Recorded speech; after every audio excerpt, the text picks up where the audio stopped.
Well, it is straight up 6:40 in the afternoon on the Thursday before Labor Day weekend 2019, and I'm out here at the Cranky's Car Museum and RV Park in Galax, Virginia, getting settled in to my camp spot before going out to set up and get busy working Labor Day weekend at the huge event known as the Hillsville Flea Market. Going to be my first time out there. I've heard a lot about it. Supposedly it covers up an entire city block.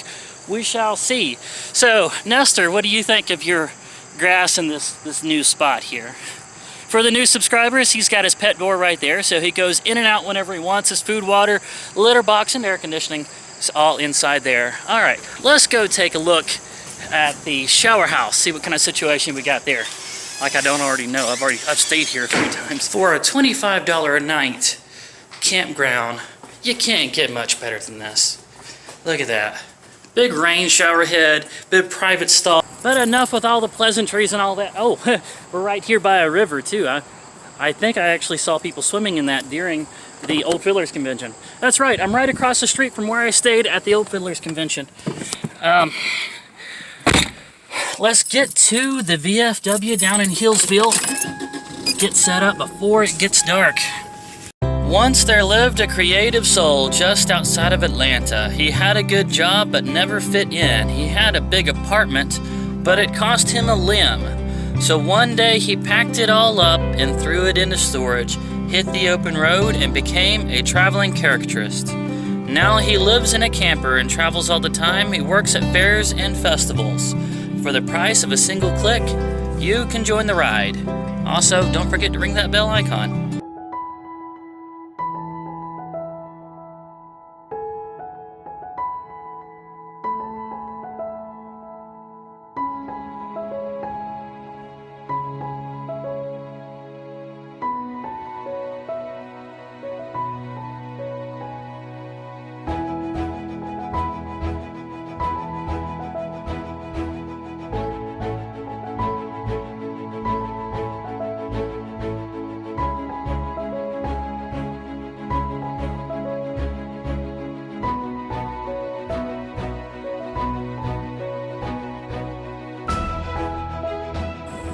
Wow, this is huge.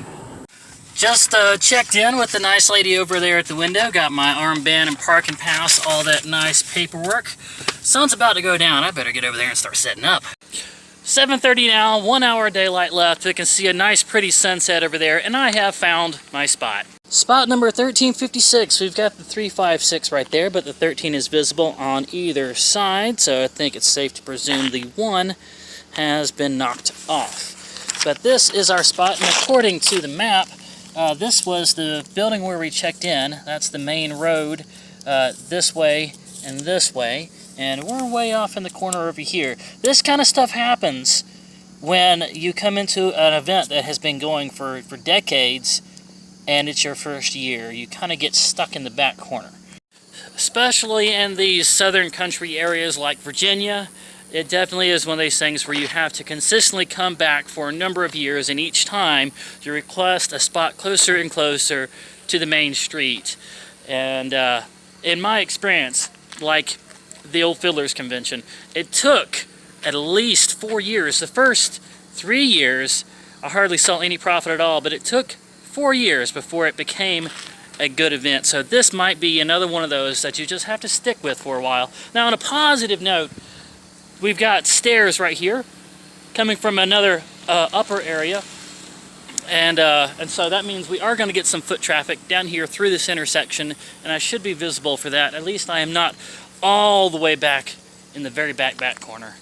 So let's start getting set up.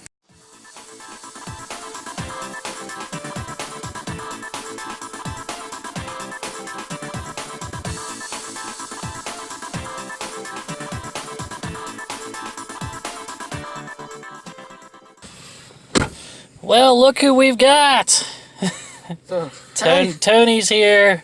That's right, we're back in Galax. That's where I'm camping, and that puts me at about 20 minutes from downtown Hillsville, which also means that I get to hang out with my buddy Tony from time to time throughout the week. So we're gonna go, now that I'm finally done getting set up, we're gonna go get something to eat. Well, we are at the Subway. Subway is actually getting experimental with their teas and their cookies, if nothing else. I'm drinking one that is a combination of the lemon blueberry and the lime pomegranate. I mixed the two together. Gotta say, it is pretty good. I'm impressed. I'm thinking I might try their caramel apple cookie at the end of the meal. Whoever thought of putting meatballs on a sub, that person deserves a Nobel Prize. Hey, my name's Anthony.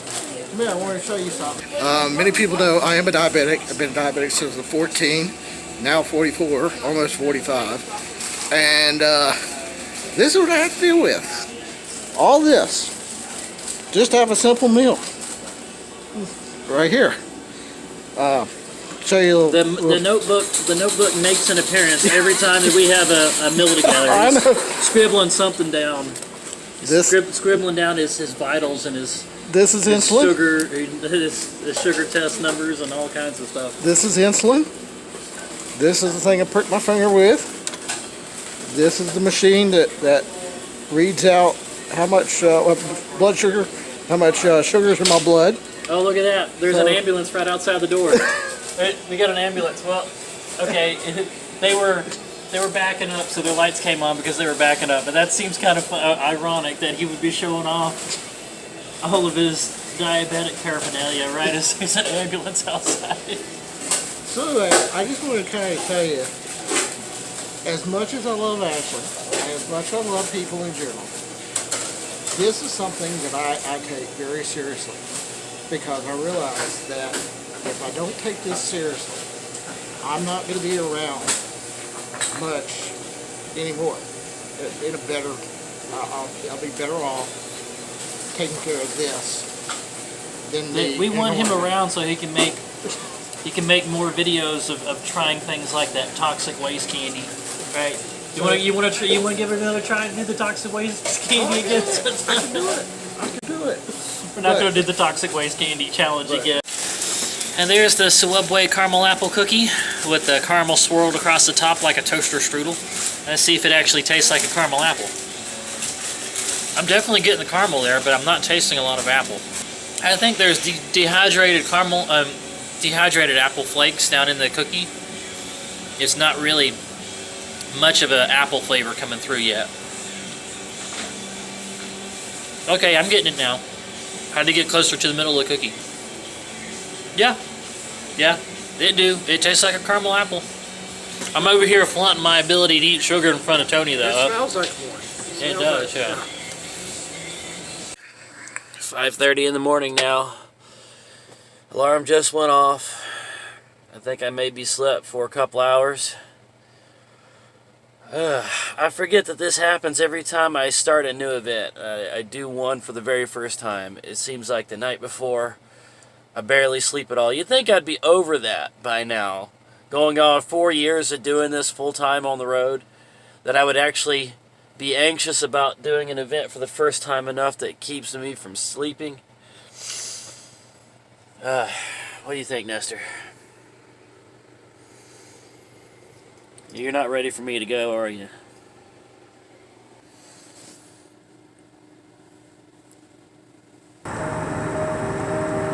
Just look at that sunrise. I usually sleep right through these.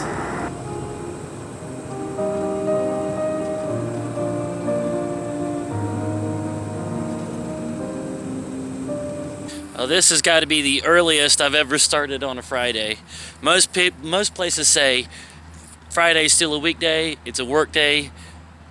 People are getting off work. We won't start until 3 or 4 in the afternoon at the earliest. Out here, we're starting at 8 o'clock in the morning on a Friday. Vendor parking area, guys. We do have some motorhomes here, including this motorhome van-looking thing with an actual slide out. That's nice. But they're not running their generators. I think there's some kind of rule against it. And as much as I have been bold enough to stay in the vendor parking area with my generator running for a couple of days before, I'm not willing to do it all 4 days of Labor Day weekend. I'm kind of glad I do have that spot out in Galax. Also, it's a little bit nippy out here. It got down to about 56 degrees last night. I think that's the first time that in months that I've actually wore the insulation. I've wore the jacket and actually wanted to. It's yeah. Summer is coming to an end. Finally.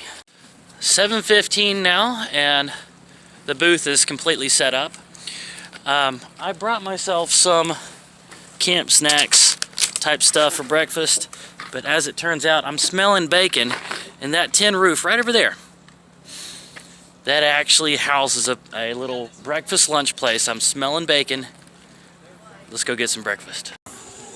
According to the paperwork on the website, we're not supposed to start until 8 o'clock. 7:15 and people are already walking around. That's a good sign. Sausage, egg, and cheese right there. Only $3.50. These guys right here actually make kudzu jelly. Yeah, they're still getting set up. So I'm going to have to make that part of the next episode. Time to call this one the end of the vlog. Pick up on the next one. If you liked it, please go ahead and hit that thumbs up like button. Subscribe. Don't forget to ring that bell icon. Comment, share, all that nice stuff. See you in the next one.